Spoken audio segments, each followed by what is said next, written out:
Tragedy on a football field. Assassination. Assassination. Drone strike. Failed negotiations. A potential war on a second front. Helicopter crash. Missile barrage. Retaliation. A global trading choke point. Oh, and nuclear weapons. It's a lot to unpack. But let's try to do it in the next 9 minutes or less. Rewind to October 7th, the date of Hamas's surprise attack on Israel. And then fast forward 9 months.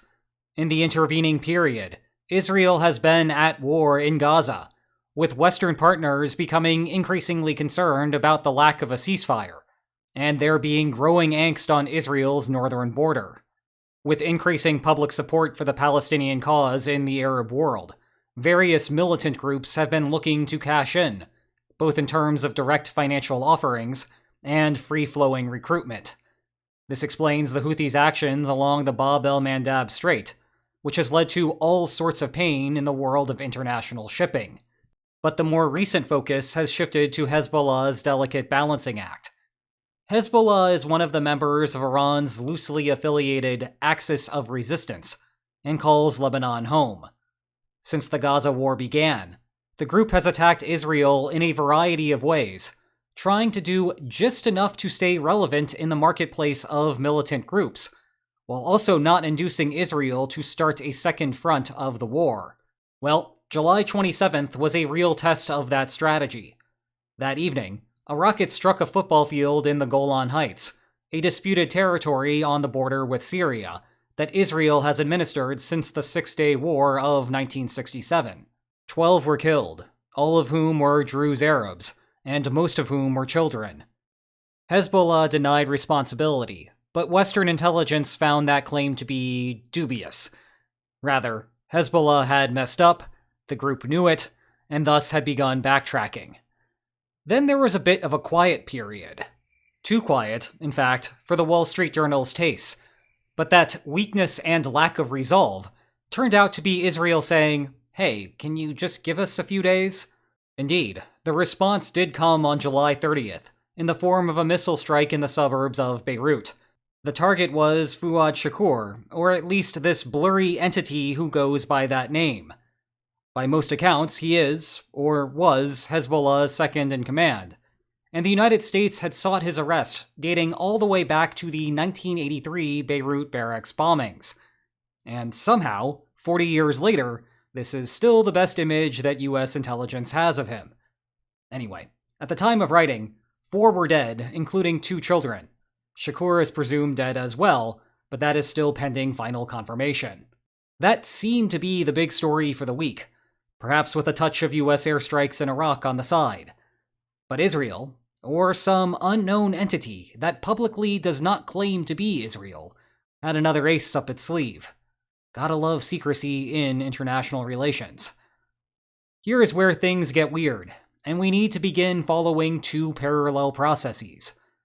Bear with me as we go back to May 19th. Then President of Iran, Ibrahim Raisi, was heading back from a trip to Azerbaijan. But his helicopter hit a patch of dense fog within a mountain range, leading to a crash and his death. 2 months later, Iran was set to swear in a new president. Meanwhile, along the other vector, talks had stalled between Israel and Hamas regarding an end to the war in Gaza.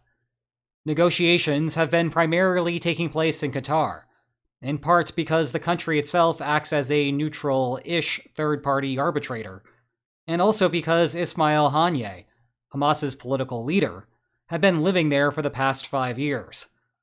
Apparently not wanting to hurt diplomatic relations with Qatar, Israel never assassinated Haniyeh while he was living there. But this is where the parallel tracks now converge. Hamas being a member of the Axis of Resistance, Haniyeh went to Tehran for the inauguration of the new Iranian president. This gave Israel the opportunity to attack him.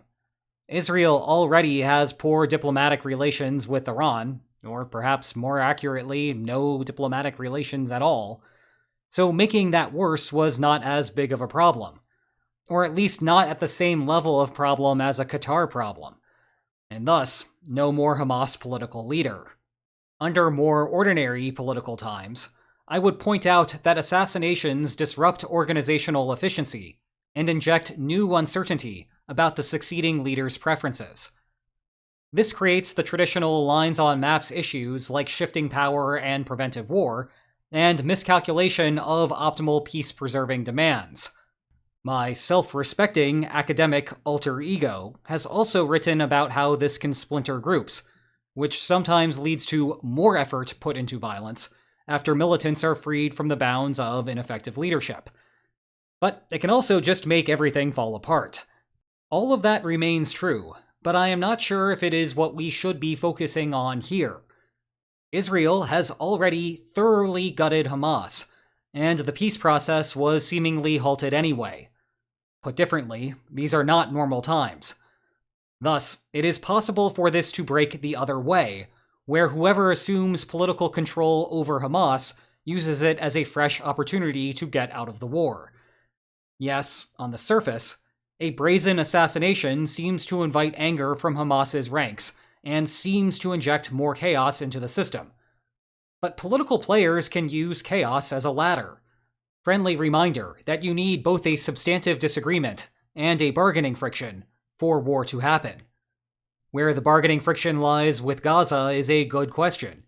But if you are in the camp of, say, Hamas's leadership obtaining personal benefits for continuing the fight, then the assassination resolves the bargaining friction, and thus the war can come to a close. Anyway, it is not like Hamas's foot soldiers have a shortage of motivation aside from an assassination. As for the rest of the aftermath, well, that is about as messy as the steps that got us here. Yes, Israel apparently did not want to inflame tensions with Qatar, but we are only 3 months away from an unprecedented set of Iranian missile strikes on Israel that were seemingly self-sabotaged. Very weird. And we are also only 3 months removed from a relatively targeted response from Israel that went after the defenses of one of Iran's nuclear facilities.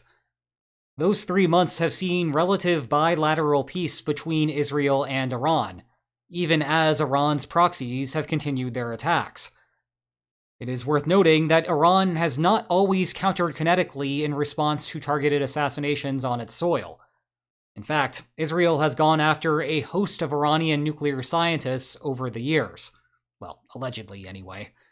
In contrast, Khamenei was a guest on Iranian soil and not an Iranian citizen. But if there was latent domestic demand to start a new series of attacks and responses, well, Israel has just given an open invitation to get them started. Okay, with that, 3 things stand out about the attack and its broader consequences in the bilateral relationship. First, the preliminary reports indicate that the vector of attack was a missile strike.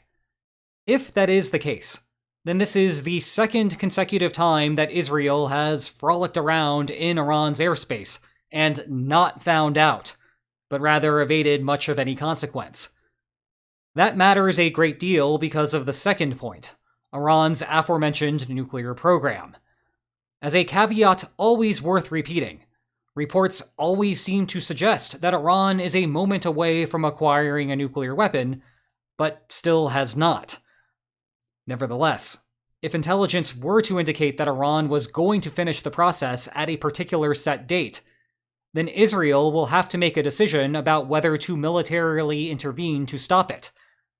This will not be an easy task, given that some of Iran's facilities are underground, and thus a quick flyby operation, a la Israel's 1981 strike on Iraq's reactor project, will not be an option.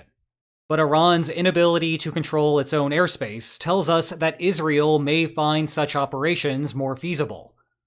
Of course, that does not mean that they are more likely to happen in practice. Iran can also internalize Israel's ability to intervene and choose not to take the final steps on its nuclear project. Which of those two effects dominates is hard for any of us, as outside observers, to appreciate.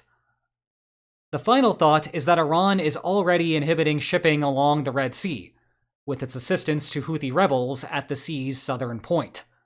If Iran grows sufficiently frustrated with the global reaction to the situation, the figurative nuclear option, as opposed to the literal one that we just covered, is to double up on the access shut down by trying to disrupt trade along the Strait of Hormuz. This will not specifically be a problem for Israel, because Israel-affiliated ships are not frequently heading over in that direction. But the strait handles about 20% of the world's oil, and thus even small disruptions there will have serious consequences for everyone else. How that would work, and whether it would be effective, though, is a much, much bigger question. And that is why I plan on doing a very long-form look at it over the next couple of months. And speaking of long-form, join me at 11 a.m. Eastern on Saturday for the longest Lines on Maps extravaganza in the history of this channel.